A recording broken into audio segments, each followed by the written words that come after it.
Ayan na. Ang tulis. Landing boy, abot. Sige. Sok. Dandan. Siya si Idol Madla, nakakahanga, may mga hawak, gandang linyada. Ika'y inspirasyon kung bakit hanggang ngayon ako'y palaging kumakarera. Yo, muli tayong susubok ngayon para kay Grisel saka sa asawa niyang si 17. Noong nakaraang video, pinakita ko sa inyo medyo napikit, parang nagulpi mga kalapatid si 17. Pero nung sinakay natin siya kagabi, okay naman siya. Time check natin, 8:13 AM. Speed na tayo ng 1.3 pababa. Kaya kailangan na naming mag-abang. So, wait natin. Ang window time natin is 15. Hindi ako nagkakamali.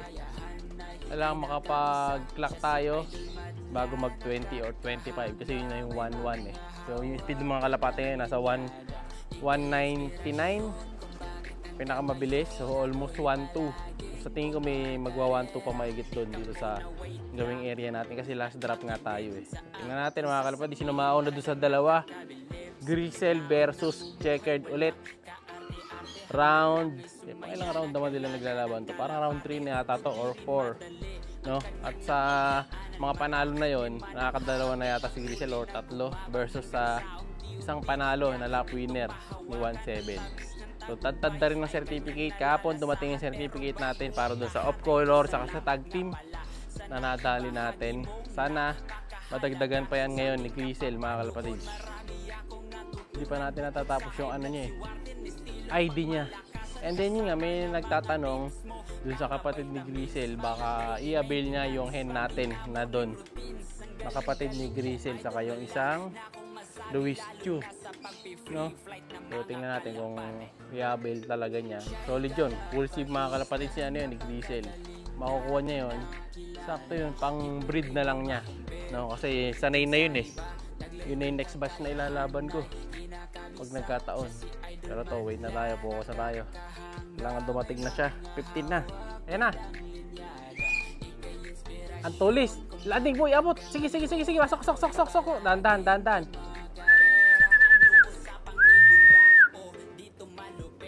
Okay boy, ikaw ang pumito, ikaw kilala niyan. Di ba? Ito na isa, ay di sa atin yan. Sige, pasok.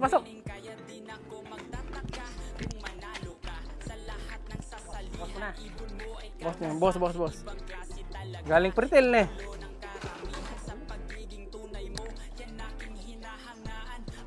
Game.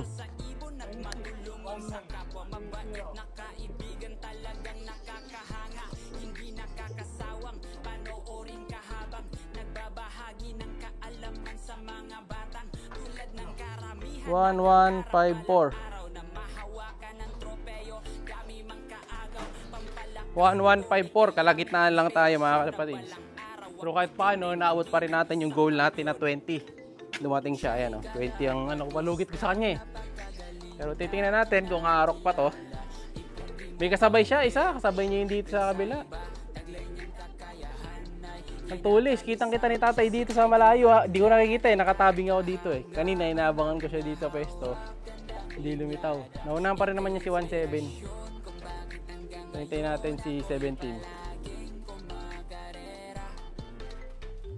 Android 17. Wait na lang natin 17 at makukompleto ang abangan natin. Sa taas mga kalapatids ha, nandito pa rin yun sa taas natin, yung sakay natin sa taas. Medyo mabagal lang talaga siya. Wait tayo doon sa asawa ni Grisel. Ito mang gagaling yun.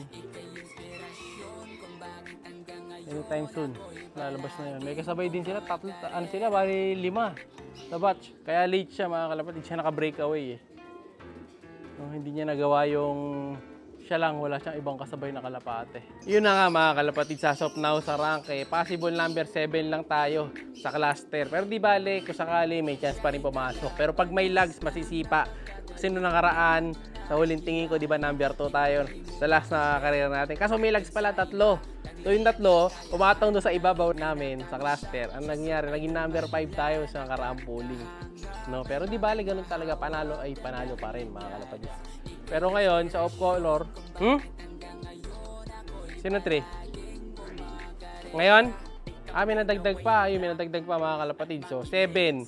Dahil may mas malayo sa area natin, naging number 9 na tayo. Possible. So, di pa sure yun. Baka masipa pa. Pero at least, kung sakali, si Grisel, meron pa rin siyang panalo. Si Checkered, wala pa. Pabira si Checkered. No? Pero obserbahan natin itong si Checkered kung sa susunod, mabagal pa rin. Pag mabagal pa rin si Checkered sa susunod, it's time na magpahinga na siya. Si Grisel na lang muna lalaban. Pero tingnan natin. Baka kasi nag-off lang sila. Ito. Yan na. Tumititig sa ere, mga kalapatid. Ayan. Patingin mo. Ano pang speed niya? Kalak mo na. Kaklak natin, try natin, habol natin. Nakaano to tag team to Dalawa sila ay nagsabay, bagal, naabutan nung nasa Dreamloop. Dreamloop yung isa dyan mga kalapatid. Nagsabay, kaya pala mabagal. Diba ayun, naghiwalay na. Nasa taas na yung isa. Si 1-7, ikaw na mag-clock. Siya na magka-clock. Yung sa taas, ayun na, pumasok na. Ayun, pasok ko si 1-7. Landing board. Ito, pasok na, bilis Ayun, pasok na. Sa butas, tuloy mo na, tol. Ayan. Si Madlato na magka-clock. Wala na si Checkered, pumasok na rin kagad. Yan, ito yung kona si CCA. Ito pala, ito, nasa aircon. Ang bira itong si 1-7 na yun, nasa aircon mga kalapatid. Ayan, ang tatago dyan. Ayan, ito yung may ulo. Wala yung ulo. Hindi na kanina pero papasok na rin naman yan. So, isa lang ibon natin sa taas Nag-iisang ikaw. Kasi mga bata yung kasabay niyan mga kalapatid. Nawala Balikan na natin. Wait natin yung racking ni Madlato. Kung ano magiging pasok na speed. Time check 29. Ang layo ng pagitan mga kalapatid. Halos 10 minuto pagitan nilang dalawa. Malayo ang pagitan. Hindi ko lang alam kung makuha pa natin ito yung tag team. Sa tingin ko, alanganin. Pero susubukan pa rin natin mga kalapatid. Wala. Hindi natin tatry. 1,044. So halos 100 ang bawas sa speed. Malayo sa katotohanan Yung isa, check natin kung pumasok na sa taas. Sakit pa. Kung ganun talaga, di araw-araw panalo mga kalapatid. Hindi ko mo mabilis yung ibon, lagi na lang siyang mabilis. Diba? So, meron ding off yan. So, ayan, kabisado na natin yon. At isang pag nag-o-off, sunod. Minsan, hindi biglang bibilis ulit sa susunod. Ganyan si Grisel nung nakaraan, nag-off siya. Tapos biglang, umabig sa bilis bumawi. Checkered, wala pa dito. Hindi pa bumababa.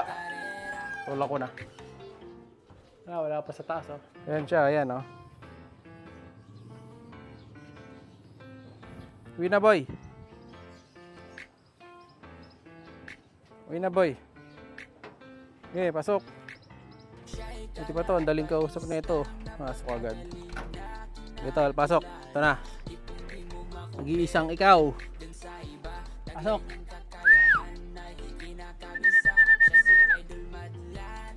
Pasok girl. Okay.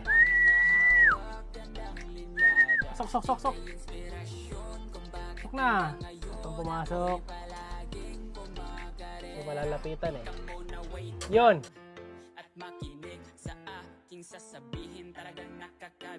Siya'y kalapatistang napakagaling na kinakilala.